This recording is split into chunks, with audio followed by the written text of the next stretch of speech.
Qu'il promet une victoire à son camp, Donald Trump a été officiellement désigné candidat du Parti républicain pour la présidentielle de novembre. Donald Trump, plus fort que jamais après avoir survécu à sa tentative d'assassinat. Une image qui tranche avec celle de Joe Biden, testé positif au Covid-19, au moment où de nombreux démocrates lui demandent de se retirer de la course à la présidentielle. Bonsoir Marie-Cécile Nave. Bonsoir. Merci beaucoup d'être avec nous. Vous êtes directrice de recherche à l'IRIS, directrice de l'Observatoire genre et géopolitique, spécialiste des États-Unis. Marie-Cécile Nave, en ce moment, on peut le dire, entre républicains et démocrates, c'est vraiment deux salles, deux ambiances. Oui, après c'est aussi l'angle médiatique qu'on choisit de donner à ces deux partis, parce que certes, Donald Trump est renforcé par la tentative d'assassinat dont il est sorti indemne au sein de son propre camp, au sein de sa base fervente qui se réunissait à Milwaukee ces jours-ci. Dans l'ensemble de l'électorat américain, c'est une autre paire de manches et pour lui, le plus difficile reste à faire. C'est-à-dire, c'est une autre paire de manches dans l'ensemble de l'électorat américain? Eh bien parce que cette convention qui réunit les délégués qui ont voté d'ailleurs pour le désigner officiellement candidat du Parti républicain en novembre, lui voue une sorte de culte de la personnalité. On le voit bien d'ailleurs dans l'iconographie, dans les discours, dans la manière dont la liturgie a été organisée. En revanche, ça ne lui permet pas à ce stade d'élargir sa base électorale et il en aura besoin pour gagner auprès des indépendants, auprès des femmes diplômées du supérieur, auprès de tout un tas de populations dans une sociologie électorale très fine, parce que c'est une élection qui va se jouer à quelques États fédérés. Là, les choses sont loin d'être écrites, très loin d'être écrites même. Alors on va prendre à présent la direction de Milwaukee dans le Wisconsin où l'on retrouve tout de suite Elisabeth Guedel. Elisabeth, vous avez couvert la convention républicaine, on va en parler dans un instant, mais d'abord peut-être un mot sur Joe Biden. Il n'est toujours pas décidé à jeter l'éponge, il l'a annoncé il y a quelques minutes dans un communiqué. Il reprendra sa campagne la semaine prochaine après avoir été testé positif au Covid-19 et ce alors que les pressions sur lui sont de plus en plus fortes. Oui, de plus en plus forte. Joe Biden qui semble de plus en plus isolé, puisqu'avant de se confiner chez lui dans sa maison de bord de mer dans le Delaware, il a eu des entretiens privés avec les grandes figures du Parti démocrate au Congrès qui lui ont dit leurs doutes, qui lui ont confié leurs doutes sur ses chances de l'emporter au mois de novembre. Même Nancy Pelosi, l'ancienne présidente de la Chambre des représentants, qui est l'amie toujours de Joe Biden, eh bien, elle lui a dit qu'il y avait beaucoup d'inquiétudes, que les sondages n'étaient pas bons pour lui, qu'il ne pouvait pas remporter au mois de novembre. Et puis Barack Obama, pareil, maintenant ne cache plus son inquiétude, ça sort dans la presse, donc c'est qu'il commence à le faire fuiter un peu partout. Il a de moins en moins d'espoir pour Joe Biden au mois de novembre et surtout, il est inquiet vis-à-vis des donateurs, les défections de donateurs. Les médias rapportent que la campagne de Joe Biden ne peut plus compter que sur 25% des fonds qui étaient prévus pour ce mois de juillet. Vous savez, l'argent, c'est le nerf de la guerre dans une campagne électorale, donc beaucoup d'inquiétudes. Et puis un mot, vous en parliez des électeurs. Selon les sondages, les 2/3 des électeurs démocrates souhaitent le retrait de la candidature de Joe Biden. Merci beaucoup Elisabeth Guedel. Vous restez avec nous, on vous retrouvera un petit peu plus tard. Je me tourne vers vous Marie-Cécile Nave. Pourquoi est-ce que Joe Biden refuse de lâcher ? Parce que il est convaincu qu'il peut battre Donald Trump une deuxième fois. Et c'est vrai que c'est quelqu'un qui a été toute sa carrière politique, et il en a souffert d'ailleurs, il a toujours été sous-estimé. La dernière fois qu'il a été sous-estimé à tort, c'est pour les élections de mi-mandat de novembre 2022, où tout le monde annonçait dès l'été une déroute pour le Parti démocrate. Et finalement, ça s'est quand même plutôt bien passé et ça c'est à mettre au crédit en partie de Joe Biden et c'est notamment parce que les midterms se sont bien passés pour les démocrates qu'il a été difficile pour le parti ensuite de l'empêcher de se représenter. Il avait ce crédit-là. Et puis c'est quelqu'un sans doute qui a du mal à quitter la scène politique. Il a été le plus jeune sénateur, ça fait près de 60 ans qu'il est en politique. Il a du mal à quitter la scène, donc les démocrates sont en train de peser le pour et le contre et de tester tester d'autres candidats aussi potentiels. Oui, alors justement, c'est vrai qu'on parle beaucoup de Kamala Harris, la vice-présidente. Est-ce que d'autres profils sont à l'étude côté démocrate, ou est-ce que naturellement, si jamais il se passe quelque chose, parce que Joe Biden a quand même dit que si effectivement une maladie ou quelque chose lui était diagnostiqué, à ce moment-là, il pourrait se retirer. Alors, vraisemblablement, le Covid-19, ça ne suffit pas, mais est-ce que d'autres profils sont envisagés que Kamala Harris par les démocrates? Alors, à chaque jour suffit son lot de rebondissements et de nouvelles informations, donc il faut être très prudent dans ce qu'on peut dire, mais effectivement, la candidate naturelle et qui est testée de manière très positive, visiblement dans les sondages, encore une fois, dans les États clés, auprès des populations clés, les populations qui ne sont pas sûres d'aller voter, les populations qui n'ont pas voté en 2020, dont on ne sait pas si elles vont se déplacer, etc., sont très bons. Et si ce n'est pas Kamala Harris, ça peut être d'autres candidats qui sont moins connus au niveau national. Par exemple, on parle du gouverneur de Californie, même s'il a dit qu'il n'était pas candidat pour l'instant, ou la gouverneure du Michigan, mais ils ne pourront pas bénéficier dans un premier temps des fonds de la campagne. Donc il y a tout un tas aussi de paramètres à prendre en compte pour le fait de remplacer Joe Biden. On n'en est pas encore là. Oui, c'est ça. Au niveau purement pratique, la présidentielle, elle a lieu donc le 5 novembre prochain. Jusqu'à quand est-ce que Joe Biden peut-il se retirer de la course s'il décide de le faire? Alors là, le 5 novembre, mais on commence à voter de manière anticipée dans certains États dès le mois de septembre. Donc ça veut dire qu'il faut aller très vite si le Parti démocrate décide de changer de candidat. Leur convention, l'équivalent de leur Milwaukee à eux, c'est à Chicago à la fin du mois d'août. Il faut qu'à ce moment-là, au plus tard, ils aient trouvé l'option sur laquelle ils se tiennent pour la suite. Et si jamais Joe Biden se retire de la course à la présidentielle, est-ce qu'il renonce aussi à son poste de président des États-Unis, ou pas nécessairement? Alors ça, c'est encore une autre incertitude. Le président des États-Unis reste en place jusqu'à l'investiture du nouveau locataire de la Maison-Blanche, c'est-à-dire en janvier 2025. C'est-à-dire en janvier. On verra. Ce qui est important aussi de dire, c'est que le 5 novembre, et par anticipation avec le vote anticipé, se jouent aussi des élections parlementaires très importantes, renouvellement d'un tiers du Sénat, de l'intégralité de la Chambre des représentants et des élections locales. Et c'est aussi pour ça que certains démocrates sont en train de discuter, parce qu'ils craignent d'un effet d'entraînement pour leur propre siège. Alors on va retourner aux États-Unis, où l'on retrouve à nouveau notre correspondante Elisabeth Guedel. Elisabeth, vous avez suivi, je le disais, la convention républicaine à Milwaukee. Vous êtes d'ailleurs devant le centre de convention, et aujourd'hui Donald Trump, il faut quand même le dire, semble plus invincible que jamais. Plus rien ne semble pouvoir l'arrêter sur le chemin de la Maison-Blanche. Oui, c'est vraiment l'impression qu'on a à l'issue de ces 4 jours de convention. Donald Trump a vécu sa meilleure convention, c'est sa 3e, mais par rapport à celle de 2016, où il y avait beaucoup de ténors du Parti républicain qui avaient boycotté la convention en raison de sa candidature, et même 2020, et puis il y avait la crise du Covid, là, vraiment, il a un parti complètement uni derrière lui. Ses adversaires d'hier sont venus dire sur la scène du centre de convention tout le bien qu'ils pensent de Donald Trump. On pense à Marco Rubio, à Ted Cruz, et surtout Nikki Haley, qui s'est maintenue durant les primaires.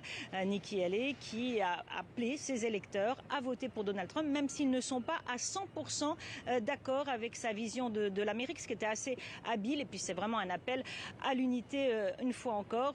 Même J.D. Vance, le colistier de Donald Trump, était un grand critique de l'ancien président en 2016, et est devenu maintenant l'un de ses plus grands défenseurs. Il incarne même le trumpisme pur et dur. Donc Donald Trump, effectivement, tous les feux sont au vert. J'ajoute juste un mot également sur le front judiciaire. L'une des juges qu'il avait nommées quand il était président a annulé toutes les poursuites contre lui dans l'affaire, vous savez, des documents classifiés, ces documents qu'il avait emportés avec lui en Floride, à Mar-a-Lago, dans sa résidence de Mar-a-Lago, quand il avait quitté la Maison-Blanche. Eh bien, cette affaire n'est plus en cours.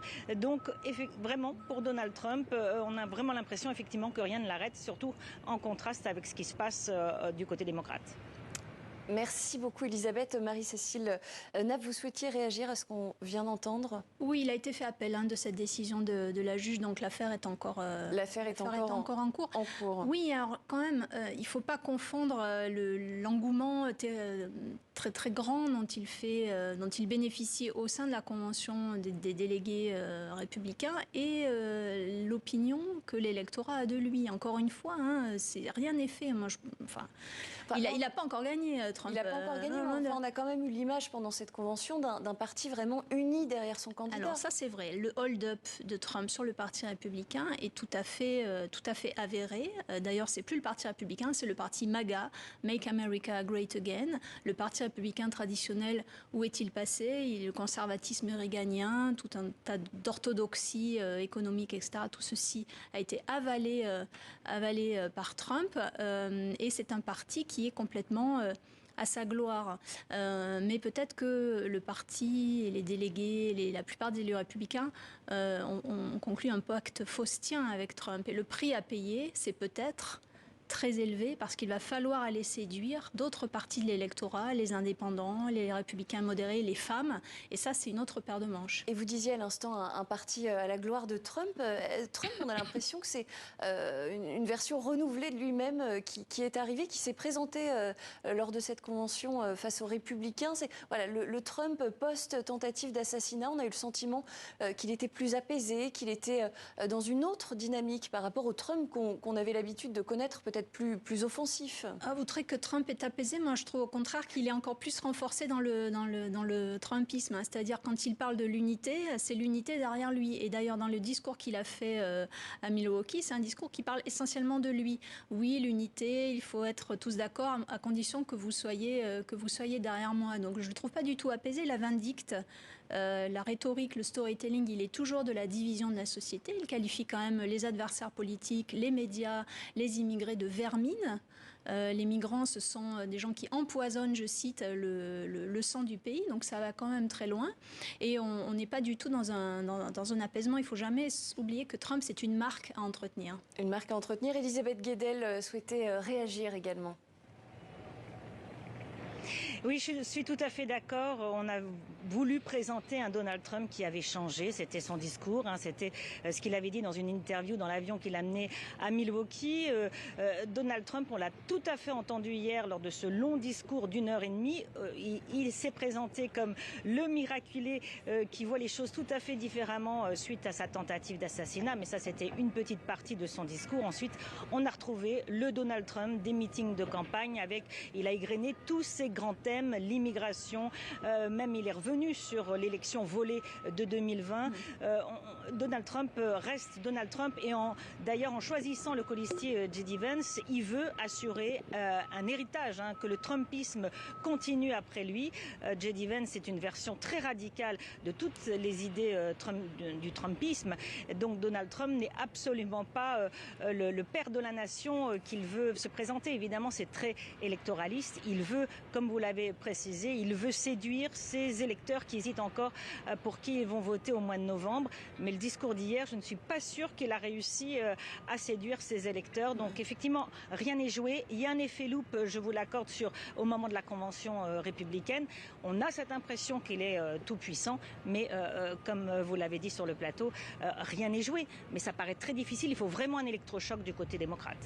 Oui, une impression effectivement de toute puissance. Il a fait référence à plusieurs reprises à la main de Dieu.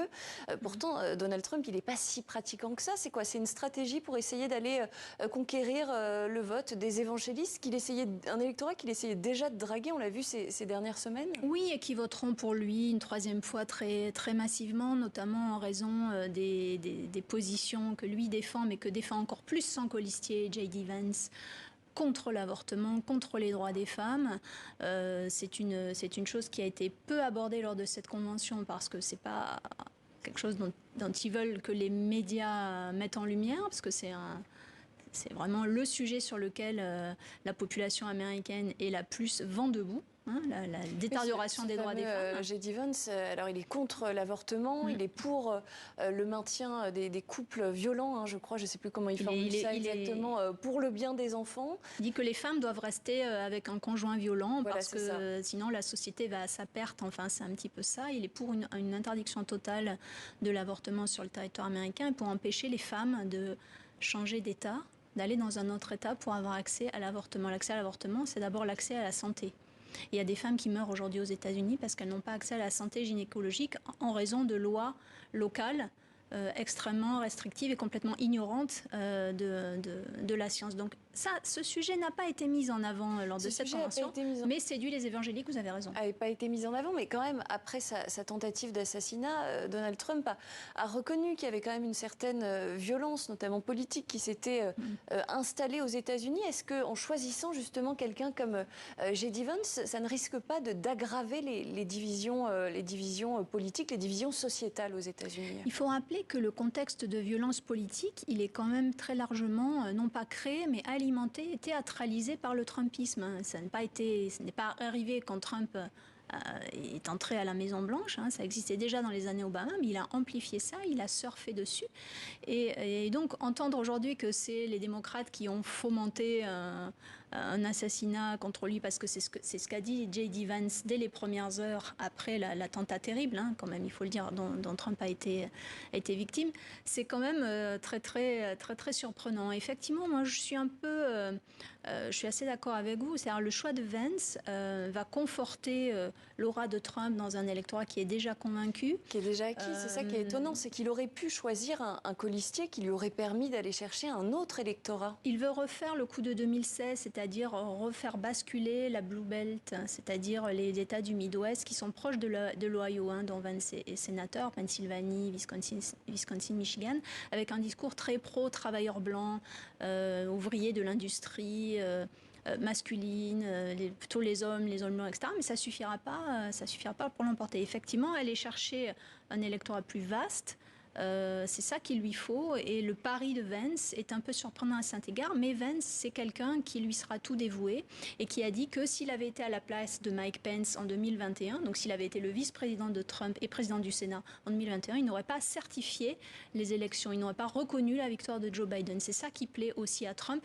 Si jamais il perdait une nouvelle fois, il aurait Vance avec lui pour contester dans des conditions à voir, peut-être, cette Vance a aussi cette forme de radicalité sur certaines questions internationales, notamment la guerre en Ukraine. Lui, il souhaite que les États-Unis se désengagent complètement de toute aide à Kiev. Et d'ailleurs, il défend plutôt l'idée d'un plan de paix, la version proposée par Moscou, donc avec des cessions de territoire. Oui, c'est ça, la position très isolationniste et laissant aussi l'Europe à son propre sort dans la guerre entre la Russie et l'Ukraine. Donc des positions qui sont celles de Trump finalement, mais encore plus poussées, encore plus radicales sur la politique étrangère, absolument. Mais Trump a une vision très transactionnelle de la politique étrangère, ce qui n'est pas le cas de Vance, qui est beaucoup plus idéologue. Merci beaucoup, ça sera le mot de la fin. Merci à toutes les deux. Marie-Cécile Nave, directrice de recherche à l'IRIS, directrice de l'Observatoire Genre et Géopolitique, spécialiste des États-Unis. Et je précise le titre de votre ouvrage, voilà, qu'on voit apparaître à l'écran, Géopolitique des États-Unis. Et merci beaucoup à vous, Elisabeth Guedel, correspondante de TV5 Monde aux États-Unis.